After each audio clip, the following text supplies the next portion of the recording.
introduce them. Lily and Fritz are first-year med students that are interested in surgery, and so they're helping moderate tonight. So Lily, why don't you tell a little bit of background on your story, where you went to school, and Fritz do the same. Sure. Hi, I'm Lily. I'm an MS1 here at USIS. I'm from Albuquerque, New Mexico. I went to Brown for undergrad. I graduated in 2025, so I went straight through. I did Army ROTC. Yeah, I really like it here at USIS. I've gotten involved with this MMC stuff through admissions, and I'm the VP of the surgery interest group. We have a lot of student groups, so you can really get involved here. I'm Second Lieutenant Vogel, also an MS1 this year. I went to the Citadel in Charleston for undergrad and started a master's program at Clemson before getting accepted here at USIS. I'm in the Air Force, so I'll be leading that kind of side of things once we go to the breakout rooms. But I'm president of the surgery interest group. I'm kind of leaning towards some sort of subspecialty, maybe vascular surgery, but we're still getting exposed to a lot of things in medical school, so things are subject to change. Again, nothing that's coming out of our mouths. It directly represents the DHA, USU, the government. The speakers are not family. Nobody is going to make any money off tonight. We're all just sharing our story. Okay, these are just some opportunities for you guys. The Excelsior Surgical Society is a subset of military surgeons within the American College of Surgeons. Medical students can join. It's good for networking. They put on events and stuff. It's a great opportunity. Obviously, School of Medicine, USU, we will have breakout rooms both for admissions and to hear from current students after the main talk. And War Docs, if you enjoy listening to stories like these today, this podcast, War Docs podcast, is great. If you want to hear more about military medicine, and these are our HPSP recruiters. So if you're pre-med, interested in going to a civilian med school and going on that HPSP route, these are your points of contact for Air Force, Navy, and Army. Okay, start your local MMC chapter.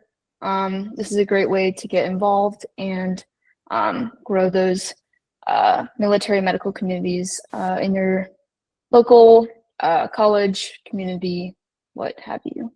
Okay, our first speaker is a recent graduate from her general surgery residency in 2025 at UCS at Fresno.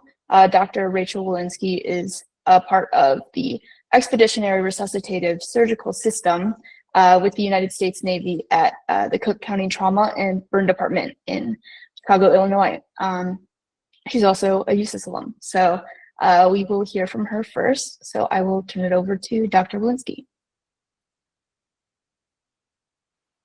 All right, good evening, everybody. Well, I'm really excited to join everyone tonight and share kind of my story of how I got to this point in very early in my Navy career, and kind of share the path that I took, which was not what I expected when things started, and certainly not the most traditional way to make my way through to be a surgeon. So mostly I just have pictures here today. So this is a picture of my backyard growing up. So I am from a small town in Western Pennsylvania. There's no military base there. There is no military influence. I have no major military influence in my family. And so it was kind of a big surprise when this is the path I ultimately ended up taking. But I think it's important to highlight that you don't have to have that strong military influence growing up to be able to thrive in this environment. After undergrad, I moved to Baltimore and got my Bachelor's of Arts in Biophysics at the Johns Hopkins University.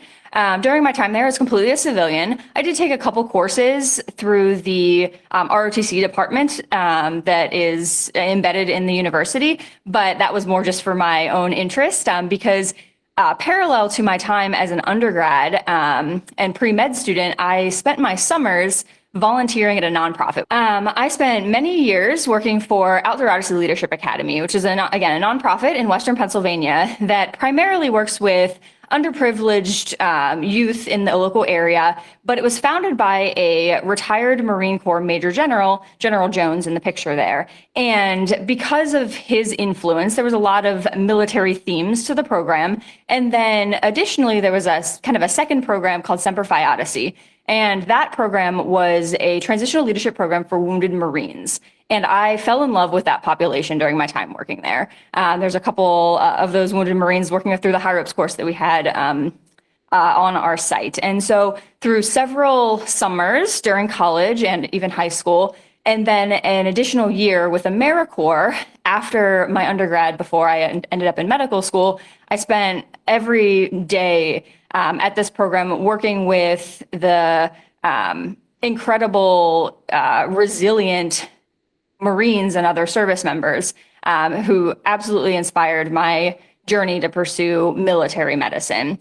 I was commissioned by General Jones to the Navy just before starting medical school at USIS. So I took that year with AmeriCorps to apply to medical school and do all of my interviews. And then kind of right at the tail end there, was able to kind of seal it all together and went to ODS in the summer of 2016, which is where my path at USIS started.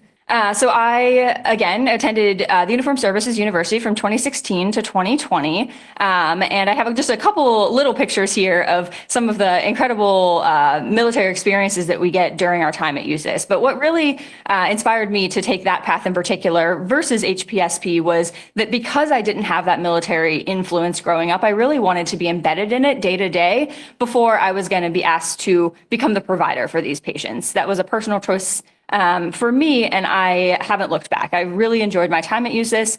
I loved not only being able to work at military facilities, but also travel all across the country and even outside of the country during my time there, and getting to meet all sorts of new people, getting to see their stories and see kind of what opportunities were out there for me. Being able to rotate at all 3 service hospitals was a really huge benefit of USIS, and being able to, again, travel and see what all was out there within military medicine. During my 3rd year is when I truly decided to pursue surgery, but there were some other activities and things I was able to be involved in early on that I thought were really exciting. And so there's a couple slides on that. Between 1st and 2nd year of medical school at USIS, there's an opportunity to do a summer operational experience. And so this can widely vary between students, but I was chosen and able to travel to Tegucigalpa and Sotocano and San Pedro Sula, Honduras, and teach ultrasound to local physicians for 2 weeks. And so a group of 6 of us, plus a couple faculty members, took some ultrasound machines from USIS. We took them down to Honduras and we traveled around the country for a couple of days, going to different medical schools, hospitals, universities, teaching the skills that we could, even as medical students, add to their clinical practice. And I thought this was such an interesting opportunity that I absolutely would not have had the ability to do outside of my time at USIS and outside of military medicine. Met some incredible people there that I still am even somewhat connected with to this day. Another really cool experience I had during my time at USIS was going on the USNS Mercy. We, a group of about a dozen of us, were selected to participate in an exercise. And so this was just 5 days out to sea off the coast of San Diego. We, as the medical students, primarily acted as patients for the other providers to go through various different training scenarios. But it was a really great way to interface with providers in a setting outside of the hospital and really see a little bit more of what the operational side of and the humanitarian side of military medicine has to offer.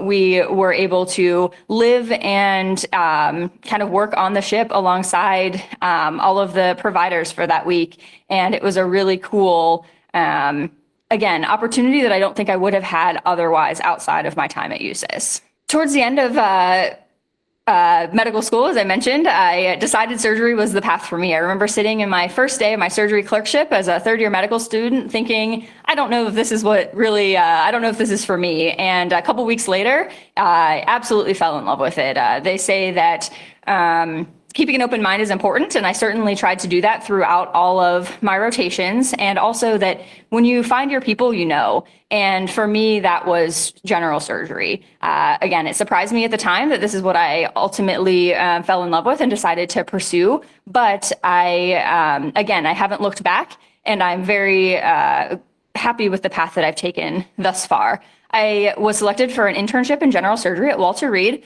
from 2020 to 21. And at all general surgery, or all interns in the Navy at the time were in a single year intern spot. And so during that year, I was trying to weigh the options of what would come next for me. And again, it wasn't part of my plan in any way, but the next step of my career ended up being a civilian training program. I do think I have one more slide of my time at Walter Reed. So not only was I around the hospital in DC, getting to operate, I think if you look very closely, I am holding instruments as an intern and actually sewing in some vascular surgery cases. And then I also got to go to shock trauma in Baltimore, which was a great addition to my training there. And then at the completion of my intern year, I moved across the country to Fresno, California. And again, this was not somewhere I thought I would end up. People always ask me, why did I choose Fresno? And truly, I didn't. This is an opportunity that kind of fell into my hands. And I think it was one of the greatest things that could have happened for my surgical career. I had an absolute incredible time there. I was a civilian deferred resident, meaning I was discharged from the Navy and commissioned as an inactive reservist for the additional 4 years of training, PGY 2 through 5, that I spent in Fresno. That meant that I was funded by the program there. I filled a spot in their GME. I did not have any obligations to the Navy on a regular basis during my time as a resident. And I did not accrue additional time owed at the end of my residency for being there. It was kind of just a pause in my service. And so from a Navy perspective, there's kind of two main pathways I'm sure that are very well known to everyone: civilian sponsored versus civilian deferred. And there's pros and cons to each of these. And so I was in the civilian deferred pathway, which again meant that I got to just be a resident during that time. It was incredible to live in the backyard of Yosemite, in addition to being able to have a little bit of military influence while I was there as well. We had a couple other residents that are civilian sponsored join us during my time there, and also had some great faculty members that had some military ties. In the bottom corner there, I'm pictured with one of my trauma surgery attendings, Dr. Bilella, who actually completed his general surgery residency at Walter Reed many, many years prior to me when he was in the Army. And so it was great to still have that influence there. Throughout my time, I was able to attend national conferences, was able to participate in both military and civilian activities, and ultimately this summer graduated from my residency program and recommissioned back into the Navy. And so that leads me to my first job as a staff on the Navy side, which is actually uniquely enough at another civilian hospital. And so I am part of a fairly new program called a fairly new program for Cook County Hospital, which is a partnership with the Navy and the Expeditionary Resuscitative Surgical Systems. There are 3 teams of us that are embedded full-time at Cook County Hospital. So Cook County is one of the perhaps more well-known trauma centers across the country, and has a separate trauma department from the emergency department and from the surgery department. And so we kind of see patients from the moment they enter into the door all the way through their operative course until discharge. And so 3 teams of Navy personnel, 7-person each, work full-time in the department. and we take call together. So my team is just assembling right now. 6 of the 7 of us are here. We're still waiting for our PA, but tomorrow we actually have a team day where myself, my emergency medicine doctor, our anesthesia provider, our nurse, our respiratory therapist, and our surgical tech will take 24-hour call together. We will work together. We'll see patients together. If we take anyone to the operating room, we'll do that as a team. And so we train for about a year in this role, preparing for a planned deployment, likely in the second year of the billet here. And during the initial time, my personal role is to essentially be in the position of a trauma fellow. And so I am a general surgeon after my residency. And so I am embedded in the trauma department here as a general surgeon, learning to do trauma surgery and working along my team as we go. And so we are awaiting to see what happens the rest of this year if we end up deployed together. And I think that's a really great way to start off my Navy career. Our second speaker is Lieutenant Colonel Eleanor Curtis. She is a burn and trauma surgeon and burn director at the Sheikh Shagbal Medical Center in Abu Dhabi, AUE. She completed her undergraduate at Purdue with an ROTC scholarship and attended a medical school at the University of Cincinnati through an HPSP scholarship. She completed general surgery residency at UC Davis and has gone on to complete several fellowships and is currently a burn surgery consultant to the Air Force Surgeon General. So, hi, I am actually in Abu Dhabi right now. So you can see it's very dark behind me because it's about 3:45 in the morning. But thank you so much for having me here. So again, as discussed, my journey started at kind of Purdue University. So I started Purdue in 2002.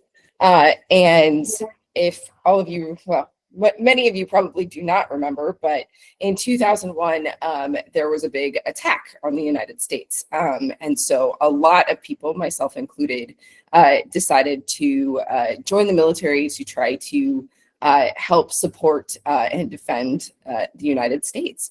And so that was me. So I did ROTC through a scholarship at Purdue.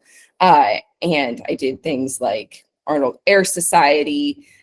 You can see me commissioning there.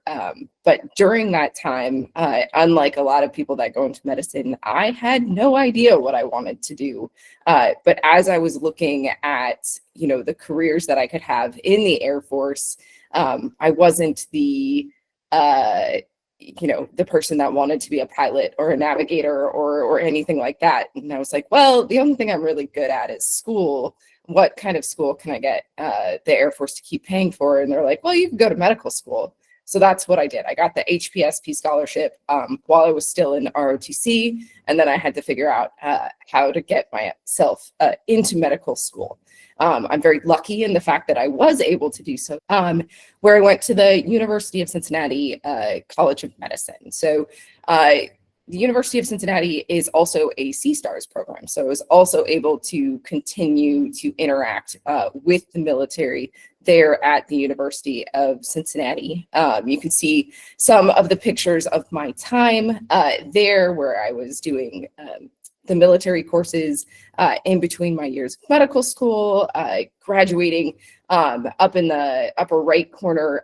You can also see some of the people that I met throughout the course of my military training. So that is actually the Thunderbird 1.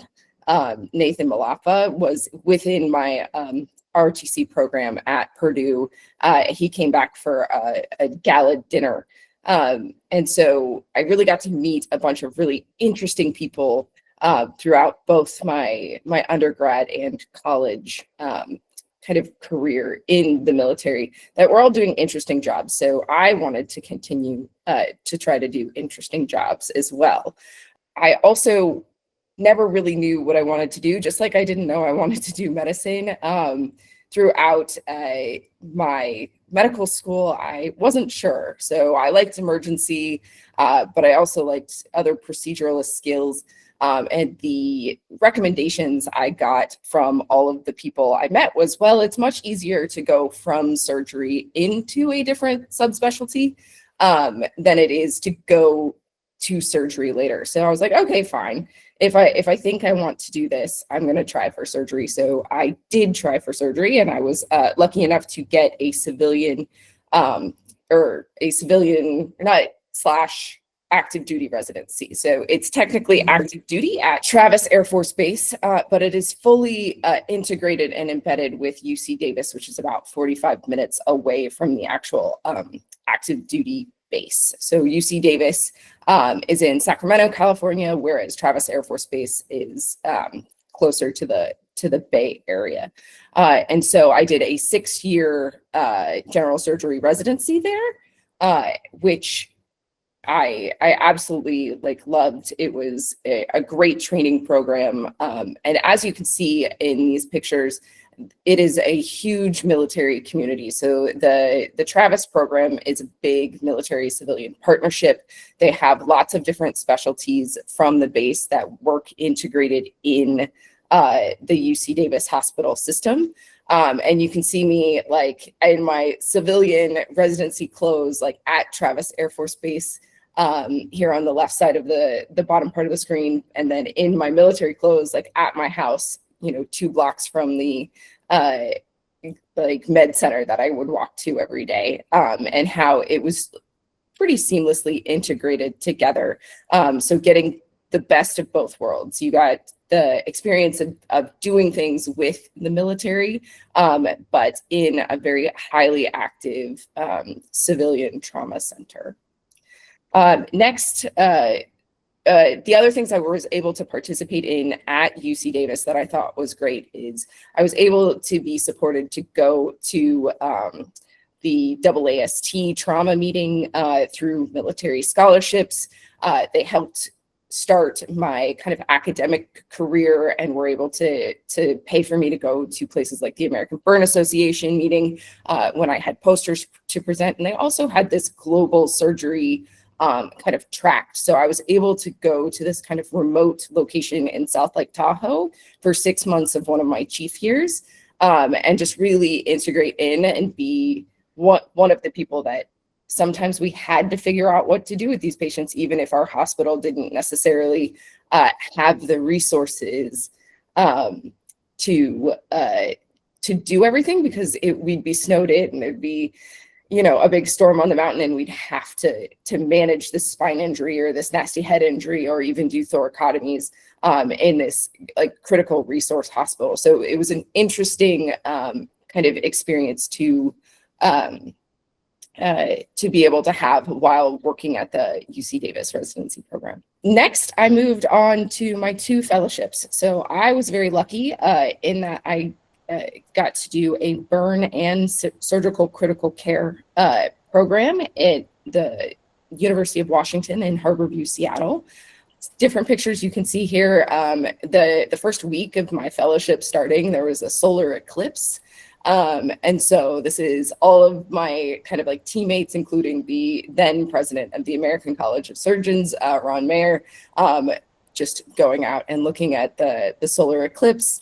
And also I was the last fellowship class under a woman named Nicole Gibran, who was the first woman president of the American Burn Association meeting. So I was really working with true leaders in these fields, and being able to work with them really allowed me to see trauma and burns from a systems level, rather than just the sort of minutia of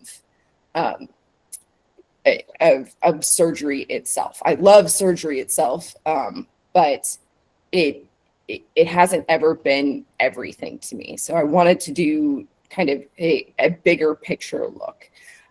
This picture on the left here is a ECMO machine. And so this is another of the case reports that I got during this time of this young guy who ended up having this hypertriglyceridemia and happened to be on ECMO. So when we slowed down the machine, you would literally see the fat separating from his blood. And so again, things that were continuing to interest me along the lines of research, along the lines of systems, this was really helpful. And then this is other things where we're still integrating with the military, even though this was a civilian sponsored fellowship. So I was still technically active duty, but I was gaining time that I owed back as compared to my active duty, like true active duty residency, that I was like accruing time and paying back at sort of the same rate. This time I was just acquiring new time that I owed back.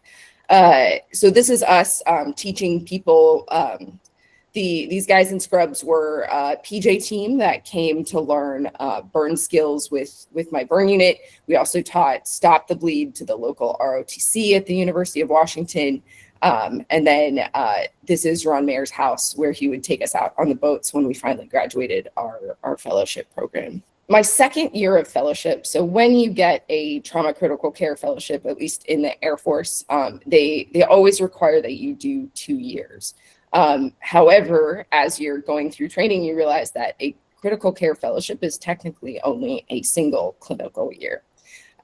So then, like, lots of people can go into an acute care surgery fellowship or pick a different clinical path during that second year to try to figure out exactly what skill set they want to mature.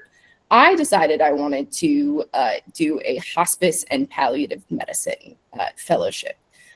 Burn surgery was the first place I was sort of exposed to and understanding that there are injuries that we recognize as truly unsurvivable that you don't have to intervene on. And I thought that was really unique and interesting. And I wanted to make sure that if I was going to do that for someone, I could do that incredibly well. I also had experienced during my time in residency, people not doing a great job of listening to the patient and what was important to them. So I really just wanted to gain additional skill sets. And hospice and palliative medicine was slightly different than surgery. And so I actually had some time to do other things. So this is me just doing the fun things that I enjoyed, which was Harry Potter trivia, which was actually very challenging there. And I had my first daughter. And in this kind of bottom right corner, you can see my first daughter in the hospital. And so this is just kind of my, trying to remind everybody that this is a really long road, and life doesn't stop happening, even though you're in training. And so wherever you guys decide to go and want to do it, you need to be prepared for kind of all of the bumps and things that can happen during your training, and make sure that you have the support that you need. My first job out of my fellowships was going back to Travis Air Force Base, and specifically UC Davis, where I was embedded as a trauma surgeon there for the following 3 years. That's my different teams of both residents and then also some of the trauma surgeons that I was working with. We were just fully enmeshed with the UC Davis trauma team. And I was really excited that I was the general surgery liaison to the Travis Air Force Base, because as people do stuff with military civilian partnerships, there is just things that the military does that the civilians don't understand, and vice versa. And so I got to act as essentially that translator to make sure that everybody understood why people were doing the things that they were doing, and make sure that the information was passed back and forth.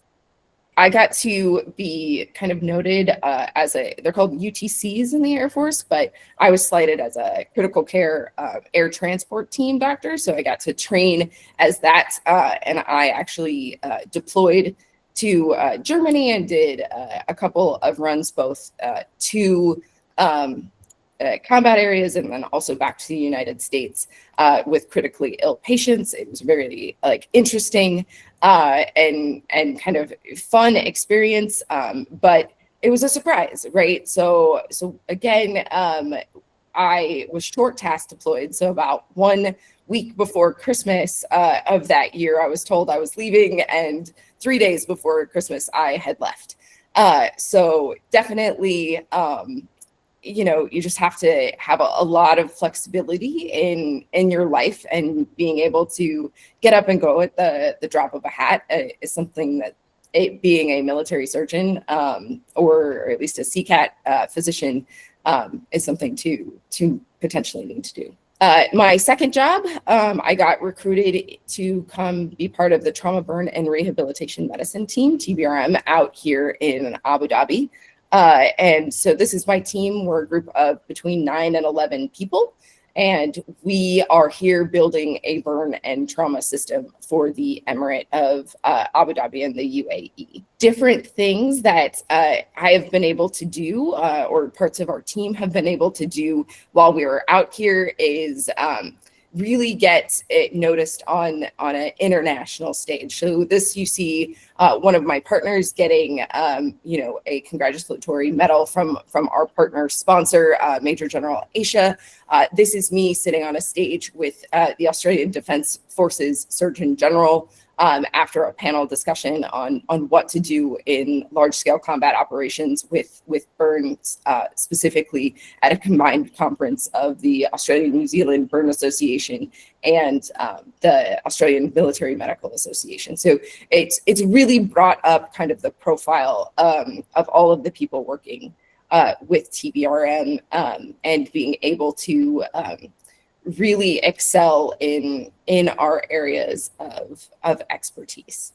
And again, life is still there and still happening. And so it's not just the job. So I now have 2 lovely daughters who are enjoying the United Arab Emirates. This is them on their national day.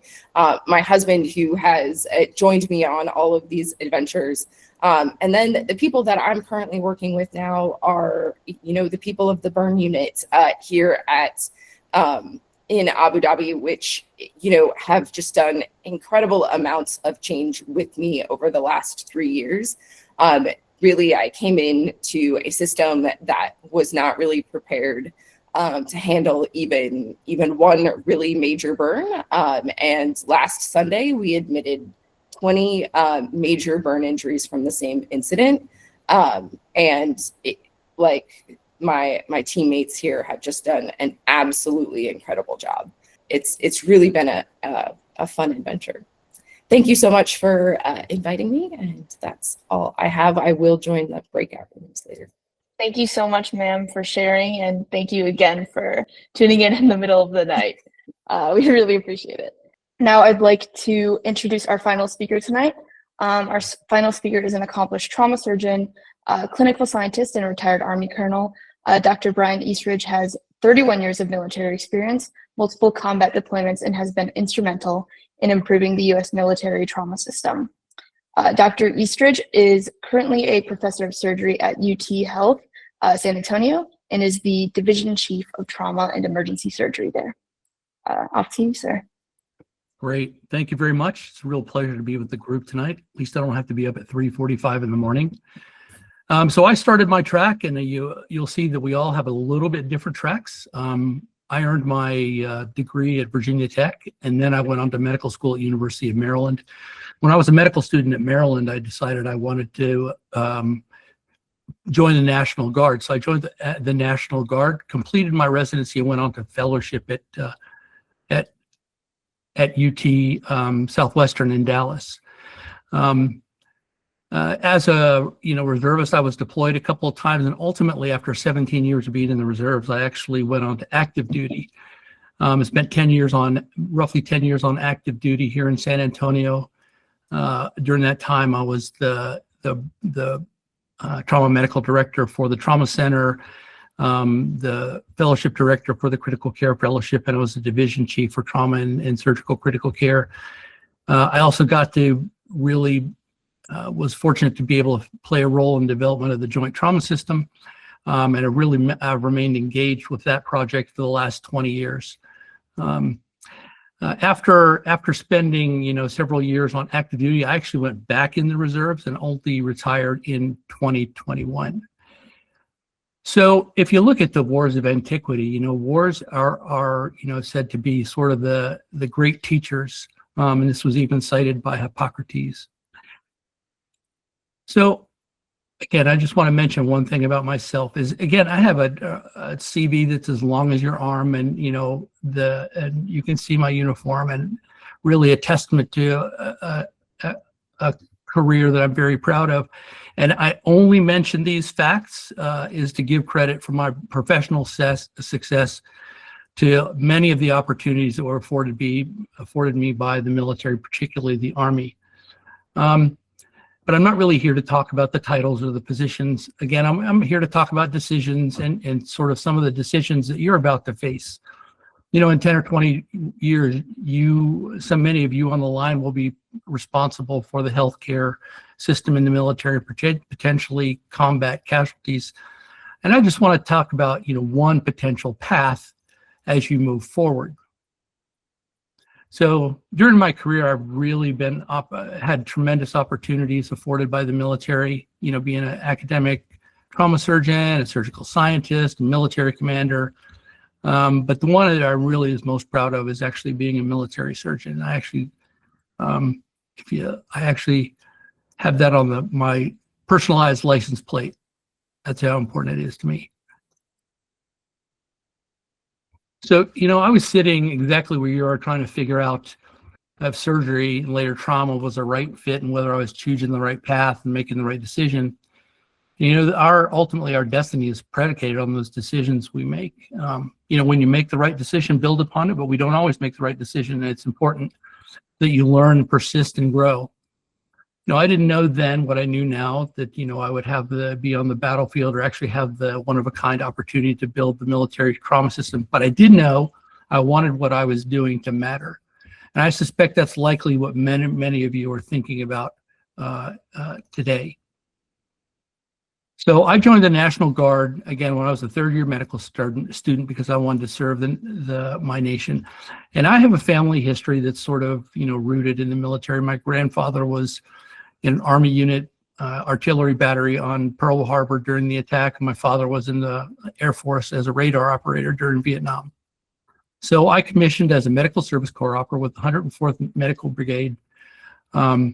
And if I had to do it all over again, looking back, I think I would have opted for active service earlier on in my career. I was promoted to captain after medical school, and then, throughout, medical school and residency, it was just as a reservist, it was a guard member, it was weekend drills, and AT focused on relevant soldier skills and medical skills. And then when I graduated, I moved on to Dallas. They really didn't have a position for me in the reserve, so they fixed me up with an armored cav unit, which really has no reason to have a trauma surgeon. So I ended up being a highly qualified combat medic, but I did get to drive the 113s and drive around in convoys with the M1 tanks. So that was actually a fun experience. But once again, in retrospect, if I could have done it over, I was not prepared for what was to come. And perhaps, having somebody to guide me, a mentor, would have been valuable for me on my journey. Mentors are important. These are just some of my mentors that I have at UT Southwestern, at University of Maryland, and here at UT in San Antonio. Having somebody that's senior to you or even a peer to help guide you with decisions is extremely valuable and important. And when I was in I'd started my career as a trauma surgeon, the world changed. I was coming home from trauma call at Parkland. My wife was just pregnant with our first. We were actually literally going to go on a trip that day. And my wife called and she was absolutely inconsolable. And she said, our lives have changed forever. And I hadn't even seen the news yet. So when I got home, I assured her that, life, I was just a guardsman or just a reservist, and, there wouldn't be a change. But I was mistaken, and I was deployed within 6 months to Afghanistan with the first Army Reserve unit to go into Afghanistan. Training at Fort Bragg was during my first deployment. This is why I joined the Army. I was excited. I thought I was ready. But, nothing could really make you ready for the battlefield short of actually being there. Short of that, I think it's important to understand we really do. It's not just a phrase. We really need to, to train like we fight, because your life or your friend's life may depend on it. When your first stop was in Bagram, Afghanistan, you realize you're a long way from home. It was absolute devastation because of the bombing. And we actually started out as used the old Russian air control tower for our FST. And it didn't take long for business to come. Our first case was a demining contractor that stepped on a mine. Again, from there, our pace of operations only steadily grew because the operations just stepped up from there. As the war effort evolved, they thought they were moving a combat support hospital into Bagram, and so they moved the FST to our FST to a remote forward operating base near the border, near the eastern border between Afghanistan and Pakistan, up in the mountains. Things were different there. It was very austere. You can see there our FST. We actually used an improvised shelter. Our improvised operating room was actually an old goat pen. As a surgeon, you have to be adaptable. Obviously, you got to be intelligent and competent with a wide array of skills, including soft tissue injuries, pediatric injury, orthopedic injury, vascular repair and shunting, thoracic injury, certainly abdominal injury and exploratory laparotomy, and then temporizing reconstructive procedures.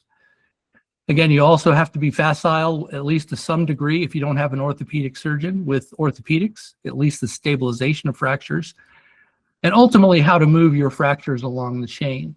As important as your role as a surgeon, remember that you're going to be a leader, and your team will look to you for guidance to set the example, particularly on the battlefield.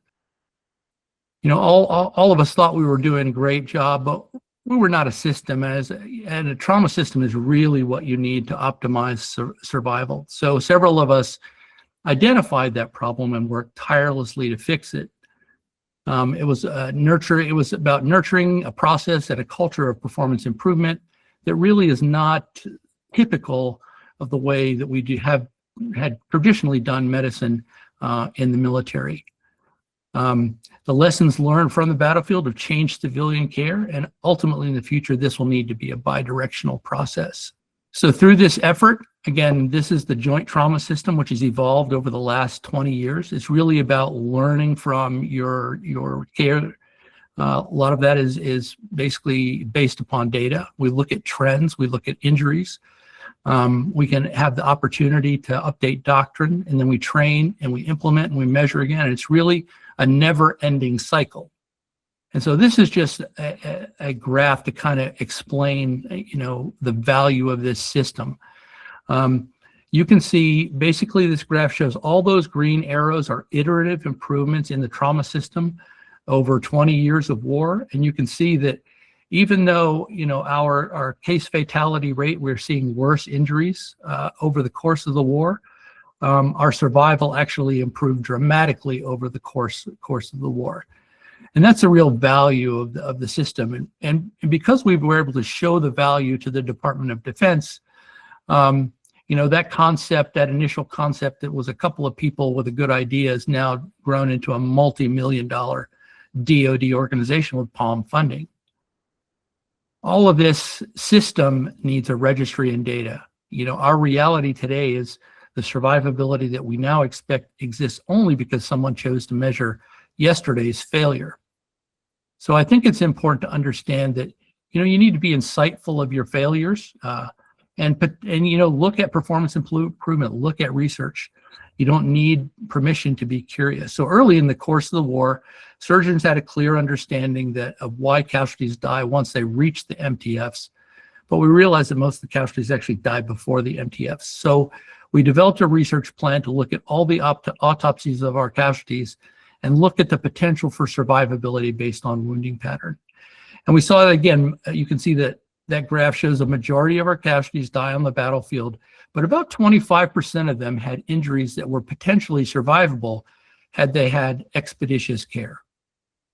When we broke that down, you can see that, again, of those 25% that were potentially survivable, hemorrhage was the leading cause of death by far. About 90% of those casualties died from some hemorrhagic source. And we broke it down even further. The management of hemorrhage, particularly in the thorax and the abdomen, were the most likely causes of death. And what did this do? This was really revolutionary, particularly to our funding and logistics agencies, who redirected millions of dollars in research and logistics funding to really get at the root of the problem on the battlefield, which is almost exclusively, particularly in the survivors, potential survivors, was hemorrhage. So, pearls from 30 years as a surgeon, I think most important, I want to emphasize that you must lead, because patients' lives depend on it, your team's life and resilience depend on it. But also understand that in the military, that medicine is a team sport. And I think words to live by as a surgeon on the battlefield, particularly on the battlefield and in garrison, are leadership, humility, teamwork, but you must maintain accountability. Now, a little bit about the future. There's a storm on the horizon. Many of you probably heard about it, about the potential risk of a near-peer adversary, war with a near-peer adversary. This is going to open up a Pandora's box that, once it's opened, is going to be a real challenge, and our healthcare systems, both military and civilian, are ill prepared to deal with it. It's going to be fought on multiple domains, unlike before. In Afghanistan, we had complete control of the air, the sea. It was a insurgency-based ground effort. This will be fought in all domains, this next war against a near-peer adversary. Sea, land, air, space, and even cyber. Cyber potentially one of the most damaging. We'll see a new constellation of injuries in tomorrow's war. Tomorrow's war will bring challenges that we haven't seen after 20 years of war in Southwest Asia. We're going to see higher mortality rates, more complications, increased rates of sepsis and organ failure, and all kinds of downstream issues in medical care, because of the concept of prolonged field care. We just are not going to be able to evacuate our casualties efficiently. But I do want to end a little bit on a message of hope here, even though this, these contingencies, and this is, again, one path, and there are contingencies that are daunting on the horizon. As surgeons, we're the guardians at the gate, and they have to be the sentinels for preparedness. We have to be thinkers and innovators. And we really need to be the architects of casualty survival on the battlefield and at home. Our engagement and leadership is integral to building and advancing those systems that will save the lives of soldiers, sailors, airmen, and Marines, and civilian alike. Our surgical community is united by mission and strengthened by legacy. And in the end, we must lead, we must teach, and we must be prepared. And with that, I will close and thank you all for your attention. It was a pleasure.